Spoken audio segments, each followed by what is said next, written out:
Hi everyone, welcome back to an explore literature. इस video के अंदर हम डिस्कस करने वाले हैं आपके रोमांटिक लिटरेचर पेपर की सारी पोएम्स।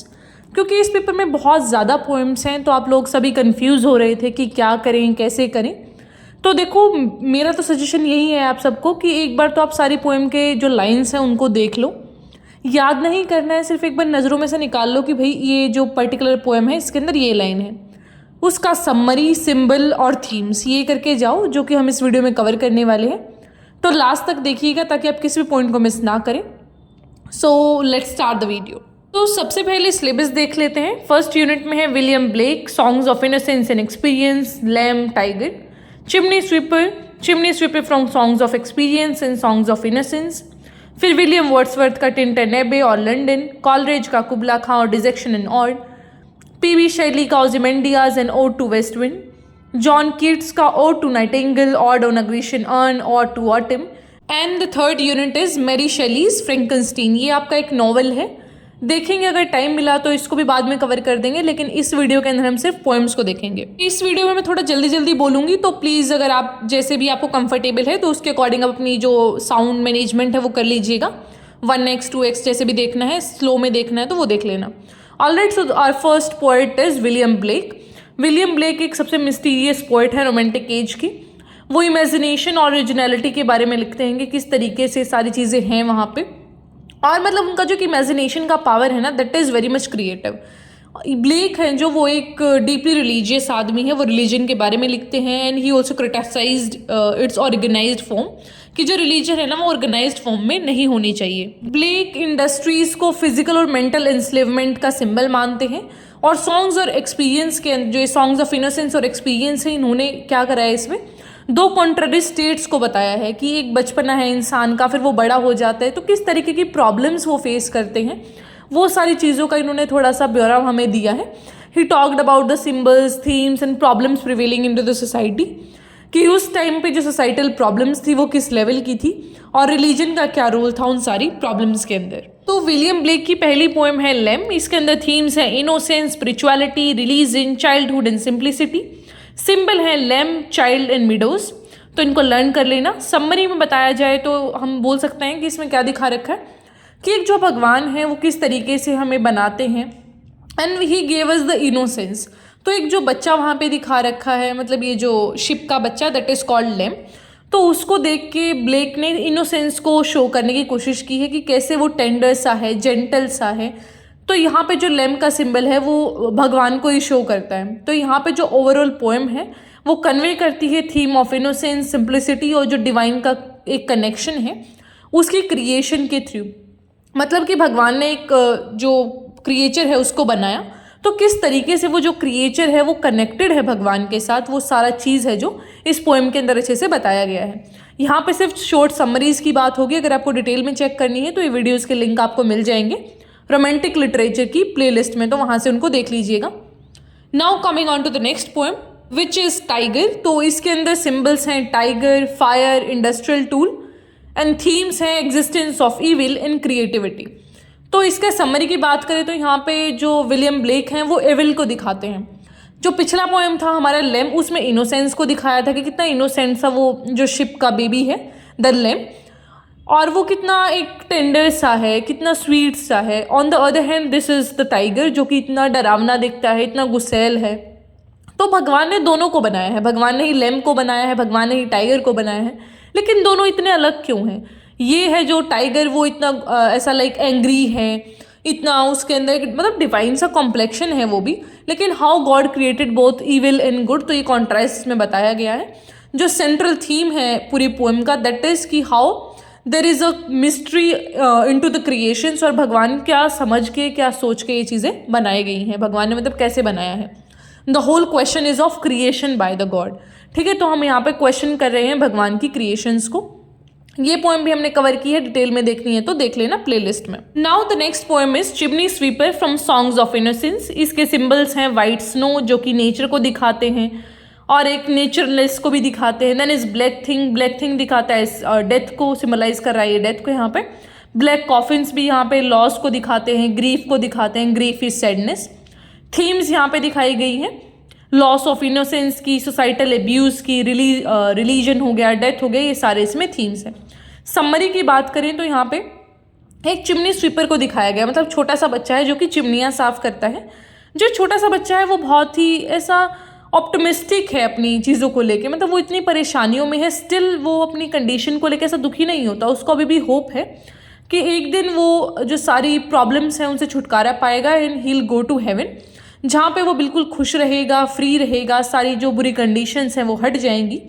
तो यहाँ पे ना कॉन्ट्रास्ट दिखाया गया है कि एक तरफ तो वो बच्चा सारे इंडस्ट्रियल जो रिवोल्यूशन है उसकी चपेट में आके he was forced into child labour, and on the other hand जो उसकी इनोसेंस है बच्चे की, मतलब इतने दुख सहने के बाद भी वो बच्चा फेथ रखता है गॉड के ऊपर कि भगवान एक दिन तो आएंगे और मुझे बचाएंगे। तो इस तरीके की जो चीज़ें हैं उनको यहाँ पे बताया गया है। जो सारे थीम्स हैं एक्सप्लॉयटेशन का, इनोसेंस का, डिज़ायर फॉर बेटर लाइफ का, वो हमें देखने को मिलता है इस पोएम के अंदर। Now will discuss chimney sweeper from songs of experience. तो ये जो पोएम है इसके अंदर थीम है लॉस ऑफ इनोसेंस का, ऑर्गेनाइज्ड रिलीजन का, कि जो रिलीजन है ना वो कैसे लोगों को परेशान करती है। मतलब इस पोएम में दिखाया गया है कि जो बच्चा है ना उसके पेरेंट्स गए हुए हैं चर्च में प्रेयर करने, और यहाँ पे एक जो बच्चा है वो फोर्स्ड है चाइल्ड लेबर के अंदर, उस बच्चे को काम करना पड़ रहा है, और माँ बाप हैं जो उसके वो चर्च में पूजा करने गए हुए हैं, वट एवर द प्रेयर करने गए हुए हैं। तो वो जो सारी चीज़ें हैं वो उनका कॉन्ट्रास्ट दिखाया गया है कि ये जो रिलीजन है वो किस काम की है। जो राजा है वहाँ पे या फिर जो भी रूलर है वो क्या कर रहा है, अपने जो सारी चीज़ें हैं उनको एक ऑर्गेनाइज रिलीजन में भर रहे हैं, ना तो वो जनता के फ़ायदे की बातें करते हैं। सोसाइटी का जो सोशल लाइफ है मतलब एक उस पर कोई ध्यान नहीं है, सबका सिर्फ रिलीजन पे ध्यान है कि अपना घर भरो बस रिलीजन का नाम लेके। तो सिंबल यहाँ पे ब्लैक कॉफिन का है, टॉम डेकरे के हेयर का है और डेथ का है। देन अगर हम समरी की बात करें तो यहाँ पे क्या होता है, एक छोटा सा चिमनी स्वीपर है इस पोएम के अंदर भी, लेकिन अब ये जो बच्चा है वो बहुत ही दुखी दिखता है हमें। जो इसके पेरेंट्स हैं वो गए हुए हैं चर्च में, एंड ये जो बच्चा है वो बहुत ही ओप्रेस्ड है because of his social and economic conditions. फिर वहाँ पे वो बहुत सारे और बच्चों को देखता है, तो उन सबको यहाँ पे इंट्रोड्यूस करवाया जाता है कि सिर्फ ये अकेला नहीं है, बहुत सारे और लोग हैं यहाँ पे, टॉम एंड बहुत सारे नाम दे रखे हैं। फिर उसको एक सपना आता है कि how he'll go to heaven. तो वो बच्चा जो सारी चीज़ें हैं लाइक इनह्यूमन जो बिहेवियर उसके साथ हो रहा है उससे छुटकारा पाने की भी मतलब एक इच्छा रखता है वो। तो दोनों पोएम्स के अंदर थोड़ा सा बस कॉन्ट्रास्ट दिखा रखा है ऑर्गेनाइज्ड रिलीजन का। तो आई होप आपको ये दोनों का डिफरेंस क्लियर हुआ होगा। इसी के साथ हमारी ये पोएम कंप्लीट होती है। अब हम बात करेंगे विलियम वर्ड्सवर्थ की पोएम के बारे में।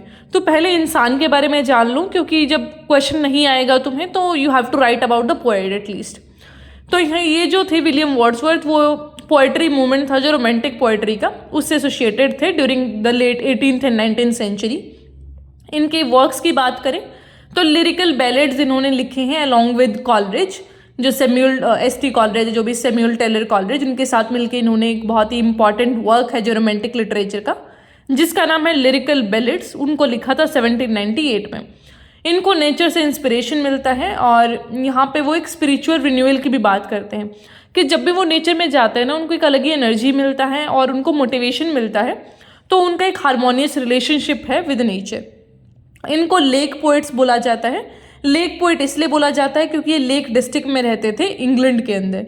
तो 3 ये पोइट थे, वर्ड्सवर्थ, कॉलरिज और रॉबर्ट साउदी। तो इन तीनों को लेक पोइट बोला जाता है। ठीक है, ये चीज़ें आपको लर्न करनी है, एक बार रिवाइज कर लोगे तो याद हो जाएंगी, इतना कुछ है नहीं। अब इनकी पोएम को डिस्कस करते हैं। तो सबसे पहली पोएम है टिंटन एबे। देखो इस पोएम को ज़्यादा छेड़ना मत, ये बहुत ज़्यादा बड़ी पोएम है, तो इसकी लाइन्स भी मत पढ़ना। इसको तो छेड़ोगे तो बस इसी में निपट के रह जाओगे, because tomorrow is your exam. तो इसको मत छेड़िएगा, इसकी सिर्फ समरी देखो, थीम्स और जो भी सिम्बल्स वगैरह हैं वो देख लीजिएगा।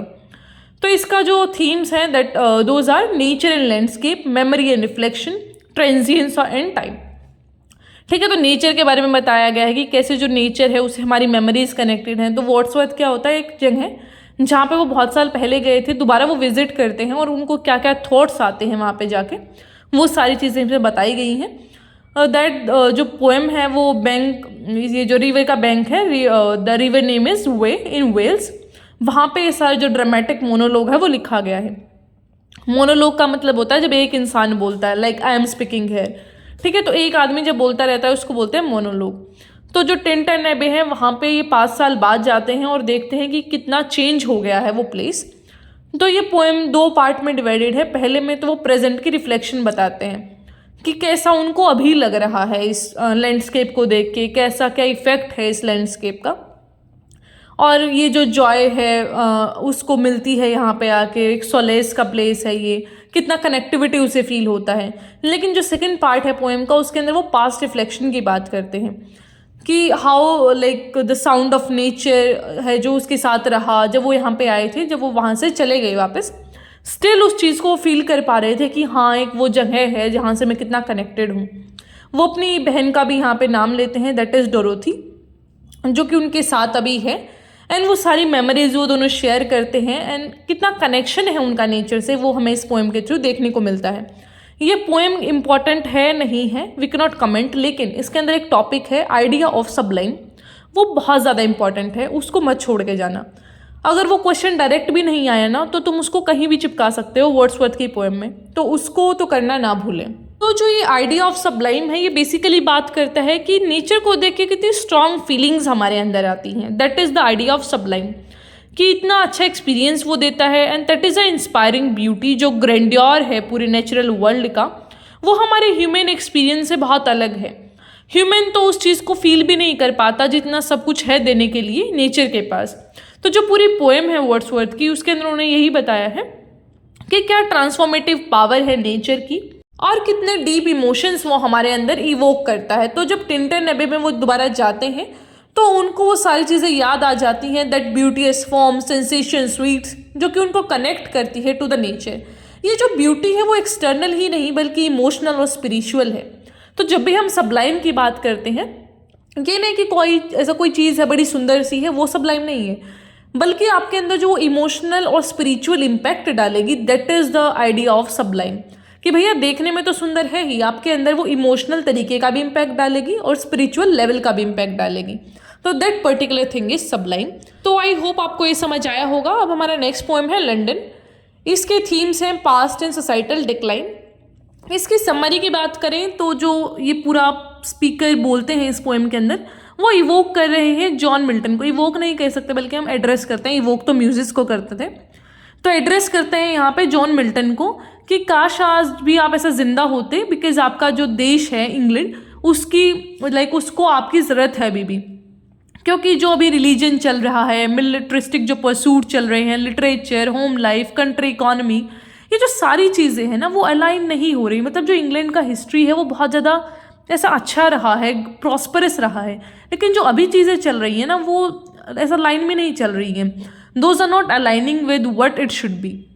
जो स्पीकर हैं वो सजेस्ट करते हैं कि वो और उनके जो फेलो सिटीजन्स हैं वो अपनी जो साइट है वो उसको लॉस कर चुके हैं। मतलब कि वो अब सारी चीज़ों को नहीं देख पाते हैं, वो अपने पास्ट, अपनी ग्लोरी को समझ नहीं पा रहे हैं। इसलिए वो मिल्टन को बुलाते हैं कि प्लीज़ आप आइए और इंग्लैंड को ऐसा रिवाइव करिए, बिकॉज आप इतने फेमस पोइट रहे हैं और आप जो अपनी पोइट्री है उसके थ्रू ब्रिटिश सोसाइटी को उसकी वैल्यूज़ को याद दिलाएंगे।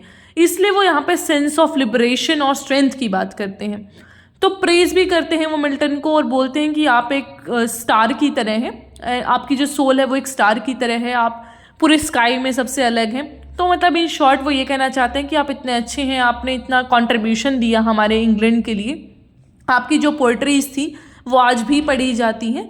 तो वो जो सारी चीज़ें हैं उनको ही यहाँ पे बताते हैं कि आपके अंदर कितने अच्छे ट्रेट्स हैं, गॉड लाइक आपके अंदर ट्रेट्स हैं, और आपने इतने अच्छे तरीके से हमारी जो पूरे पास्ट है, हमारी जो पूरी ग्लोरी है, हमारा जो पूरा एक प्रॉस्परस हिस्ट्री है उसको मेंटेन करके रखा, एंड अभी भी वी नीड यू। तो ये था सारा इन सारी पोएम्स के बारे में। इसमें हम पूरा नहीं कवर कर पाएंगे बिकॉज अगर वीडियो ज़्यादा लंबी बन गई तो फिर वो अपलोड नहीं हो पाएगी, because my device doesn't have इतना ज़्यादा स्पेस। तो इसका पार्ट सेकंड बनाना पड़ेगा, यहीं पे कट करनी पड़ेगी video. Alright, so I'll meet you in the next video. Don't forget to subscribe the channel, like the video and share it with your friends.